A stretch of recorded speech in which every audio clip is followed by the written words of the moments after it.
বিড়বিড় করে কার লগে কথা বল? তুমি এখানে? বাসায় দাদু আসছে? না, আসে নাই। দাদার লেগে সবাই অস্থির হয়ে গেছে, এর লেগে সবাই খুঁজতে বেরিয়েছে। দাদাকে পাচ্ছি না, মসজিদে খুঁজছি, রাস্তায় খুঁজছি, কোথাও খুঁজে পাই নাই। পাইবেন কেমনে? আপনি কি আসছিলেন ওনার লগে?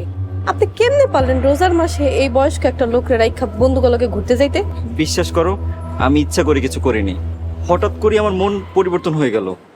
দোকানে বন্ধুর সাথে দেখা হওয়ার পরই মাথা থেকে নামাজ উদা হয়ে গেল। কিছু না ভেবেই বন্ধুর সাথে ঘুরতে চলে গেছি। আপনি আপনার মনকে কন্ট্রোল করতে শিখেন নাই।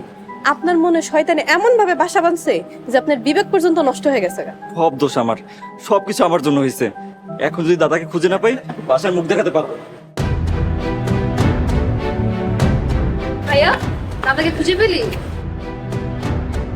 কিরে, বাবা কোথায়? কি হলো, কথা বলছিস না কেন? আহা, তুমি চিৎকার করো না তো, তোমার শরীর এমনিতেই খারাপ।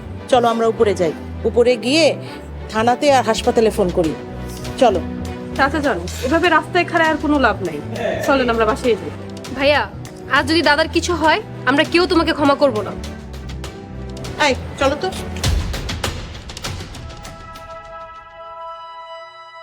সব দোষ আপনার। আপনার জন্য দাদা জানের আজকে এই অবস্থা। আমার কি মনে হয় জানেন, আপনার আশেপাশে সব সময় শয়তান ঘুরঘুর করে। আপনার যদি আজকে ইমানি শক্তি থাকতো, তাহলে শয়তান কখনো আপনারা ধোঁকা দিতে পারতো না।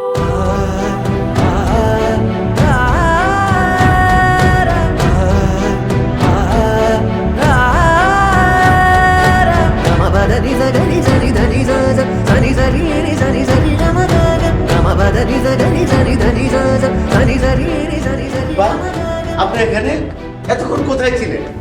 দাদা, তুমি কোথায় চলে গেছিলা? সারা এলাকা তোমাকে পাগলের মতো খুঁজছি, কোথাও খুঁজে পাইনি। পাইবা কেমনে? তোমার দাদা ছাদে বয়ে বয়ে কান্তা ছিল, আমি জোর করে নামায় নিয়ে আইছি। দাদা, আমাকে ক্ষমা করে দাও, আমি তোমাকে মিথ্যে বলেছিলাম। নামাজ নিয়ে আমার সাথে মিশা কথা কইতে গেলা কেন? কেন আমার কষ্ট দিলা? রমজান মাসে কেউ তারাবি না পেড়া ঘুরতে যায়? দাদা, আমার বড় ভুল হয়ে গেছে। এখন বুঝতে পারছি কেন নামাজ পড়ার সময়, সেহরি খাবার সময় আলসামি লাগতো। কুরআন পড়া তো ভুলতে পড়ছি, শুধু ভালো লাগতো ঘুমাতে আর বন্ধুর সাথে আড্ডা দিতে। শয়তান কত কৌশলে আমাদেরকে নিয়ন্ত্রণ করে, মনের অজান্তেই আমরা শয়তানের ফাঁদে পা দিই। আমারও এরকম হইতো, কিন্তু ফাতেমা আপা আসার পর সবকিছু ঠিক হয়ে গেছে। দেখতে হইব না কার মাইয়া। হায় হায় হায়, এতদিন কারে কি করলাম? আমাদের মিশন তো ভাঙ্গা চুরমার হয়ে গেল। আমাদের দিন তো শেষ। তাই তো মনে হইতাছে, মুসলমানদের ইমাম যদি এরকম পাকাপুক্ত হয়ে যায়, তাহলে তো আমাকে 20 বছর কিছু করতে পারবো না। এই চল আমরা ভাগি। হ্যাঁ বাকি। আজ থেকে তোমরা সবাই আমার কাছে ওয়াদা করো, এখন থেকে তোমরা নিয়মিত নামাজ পড়বা, কোরআন পড়বা, রোজা রাখবা। শুধু রোজার দিন না, সব সময় নিয়মিত সারা বছর ধর্মকর্ম করবা, কারো হক মারবা না। জি দাদা, আমি ওয়াদা করছি, আমি আর ফাঁকিবাজি করবো না।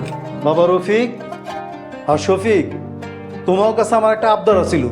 কি আবদার আব্বা? চাচা কন কি আবদার? ফাতেমারে আমি নাত বউ করতে চাই। ওর মতো একটা ধার্মিক মাইয়া এ বাড়িতে দরকার। কি কন চাচা যান? মেঘনা চাইতে বৃষ্টি? আলহামদুলিল্লাহ।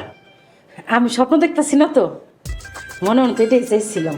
স্বপ্ন না, সত্যি ফাতেমাকে আমার খুব পছন্দ। আমারও ভীষণ পছন্দ। অনেকের জন্য ফাতেমার মতন একটা ধার্মিক মেয়েরই দরকার। কি অনেক, তোর কি মত? আমি আর কি বলবো, দাদার কথার অবাধ্য আমি কিভাবে হই? ফাতেমা, তুমি রাজি তো? এক শর্তে রাজি হবো, উনি যদি আবার সহি শুদ্ধভাবে কোরআন শরীফ পড়া শিখে। নামাজ পড়তে পারলেও উনি কোরআন শরীফ পড়া ভুলে গেছে। কে বলেছে ভুলে গেছি? ওই মাঝে মধ্যে ভুল হয় আর কি। সেই ভুল শুধরানোর জন্যই সহি শুদ্ধভাবে কোরআন শরীফ পড়বা, বুঝলা? বুঝছি দাদা, না বুঝে উপায় আছে? যে বুক ঘাড়ে চাপাচ্ছ, সারা জীবন শাসনের করে রাখবেন। আমার শাসনে যদি আপনি ইসলামের পথে ফিরে আনেন, তাহলে এমন শাসন আমি আপনাদের সারা জীবনই করব। ঠিক কইছি না দাদা যান? ঠিক কইছে রাত বউ।